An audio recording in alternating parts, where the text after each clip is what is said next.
Ebu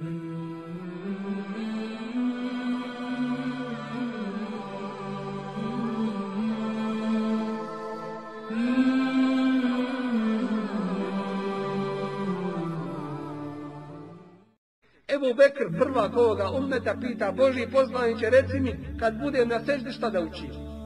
On je tu nagradu prvu dobio. Kaže mu Božji poslanik, ali sad, kad budeš na seždi uči. Rabbi inni zalemtu nefsi, zulmen kethira, wala yagfiru dhunuba illa ente, faghfir li magfiratan min indik, warhamni innaka ental gafur. Dova za magfirat. Bože, ja sam sebi veliki zulum počinio. Nepravda. Oprosti mi, jer grijehe ne oprašta niko drugi do ti. Oprosti me tvojim oprostom. I smiluj mi se, jer ti jedini si taj koji opraštaš grijehe. I to je učio Ebu Bekr radijallahu anhu na seđdi i to je i nama pouka da učimo tu dobu. Allahumme ja muqallibal qulub. Gospodaru moj, ti koji vladaš srcima, sebit qalbi ala dini, učvrsti moje srce na tvojoj vjeri.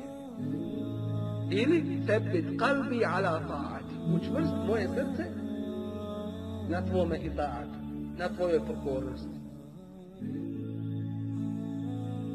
Ako ništa ne zna čovjek od dova da prouči, dovoljno da prouči estagfirullah, estagfirullah, estagfirullah. Ali još bolje od toga jeste da prouči dovu koja mu obuhvata i dunjaluk i ahiret. Rabbi gfirli, warhamni, wa'afini, wahdini, warfa'ni, wajburni. Šestero od Allaha uzvišenog traži. Rabbi gfirli, warhamni, wa'afini. Bože, oprosti mi, smiluj mi se, daj mi afijet i svako dobro. Wahdini, uputi me, uzdigni me. I ondje gdje sam pokleknuo, daj mi da ustanem. Dakle, izbavi me iz svake teške situacije. To se uči između dvije sećde.